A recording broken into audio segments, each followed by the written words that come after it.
Jar नाम है पृथु। ये इमिति जड़े राजा केवल प्रभु को कथा श्रवण करने बारंबार बारंबार तपस्या करेला। प्रभु ताकू प्रकट हेले कौन मागुचु पृथु ना मु यहाँ मागुची प्रभु मते हजारे कानर शक्ति दियंतु ना कहीं ना हजारे कानरे प्रभु आपण को कथा श्रवण करी बोल आनंदे कबा हरि बोल। इमिति जड़े राजा ये थिले पृथु आउ से पृथु कथा श्रवण सरिला परे पंचम स्कंदरे प्रवेश करुछंती। पंचम स्कंदरे सुंदर कथा जो प्रसंगटी होची जड़ भरत उपाख्यान बोलानंदे कबा हरि बोल। ये भागवत रे इमिति गुटिए प्रसंग आपण मानक गुटिए कथा कहि रखे आपण अंतिम समय रे जेते बेले मनुष्यर अंतिम समय दुए से जेते बेले जहा किछि इच्छा करे ताकू सेई जुनी प्राप्त होबे बोलानंदे कबा हरि बोल। आम समाज रे गुटे विधि अछि जेतेले मनुष्यर अंतिम समय हे देखिबे कोंती बाबरी ता पाखरे बसी थे गीता भागवत श्रवण कर से प्रभुकर टिके गुणगान सुन किंतु देखिबे समस्त से कथा ग्रहण करंती नहीं। किंतु आज ये जो प्रसंग सुनिबे आपण माने जो जड़भूत प्रसंग आपण बुझिए प्रकृति भागवत शास्त्र अध्ययन कले ये भागवत पढ़िले केते लाभ बोल आनंदे कबा हरि। कारण काहे के कहा गला ये परम शास्त्र भागवत ये भागवत कौन से शास्त्र नुह कि ग्रंथ नुह ये कवित्व नुह कि लेखनी द्वारा प्रकाश्य नुह ये बुद्धिर प्रयोग नुह कि मनर तन्मयता नुह ये कपिल कल्पित नुह कि बाणी द्वारा भी गोचर नुह ताहले भागवत की नहीं भागवत लहे ते नहीं वाङ्मय मूर्ति प्रत्यक्षा वर्तते हरि। ये भागवत ले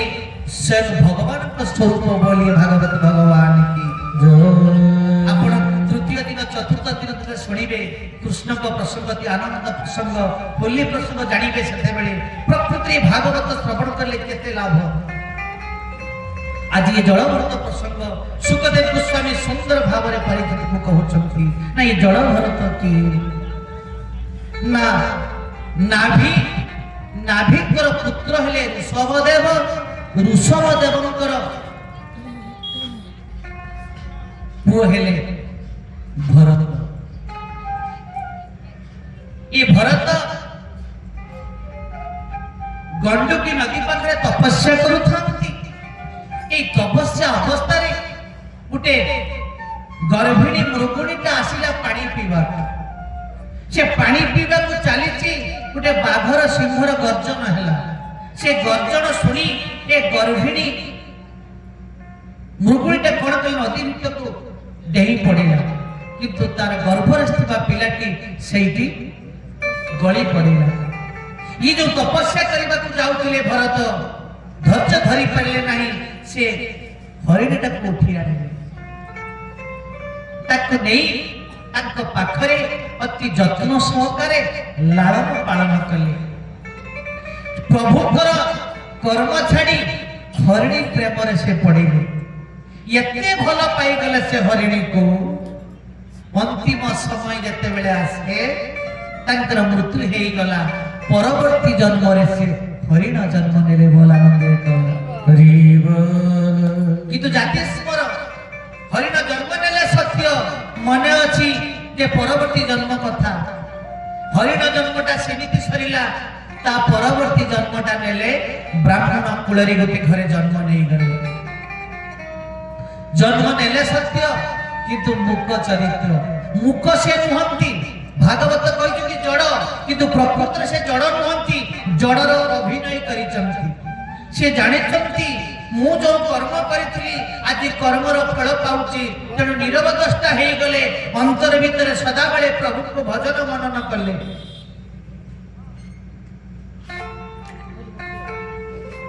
अन्य चारि भाई थिले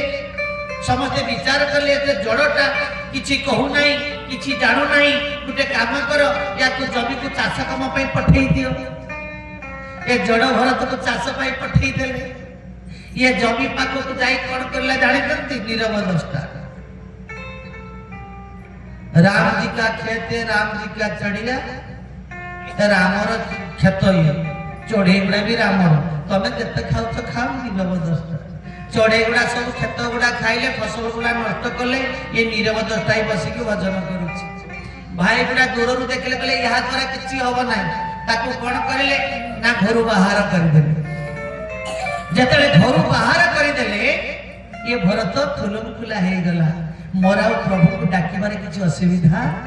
नहीं थुलम खुला हो गला प्रभु का प्रेम रे मग्न हो गला बोल आनंद कवा हरि बोल जदि जाबी रे बैकुंठ दा बदन भरे रे कृष्ण ना जदि जाबी रे बैकुंठ दा बदन भरे रे कृष्ण ना सदाई नामे कर निष्ठा भक्ति पूर्ण होबे मन नामे कर निष्ठा भक्ति पूर्ण होबे मन बदन भरे रे कृष्ण ना जदि जाबी रे बैकुंठ दा बदन भरे रे कृष्ण ना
Jabba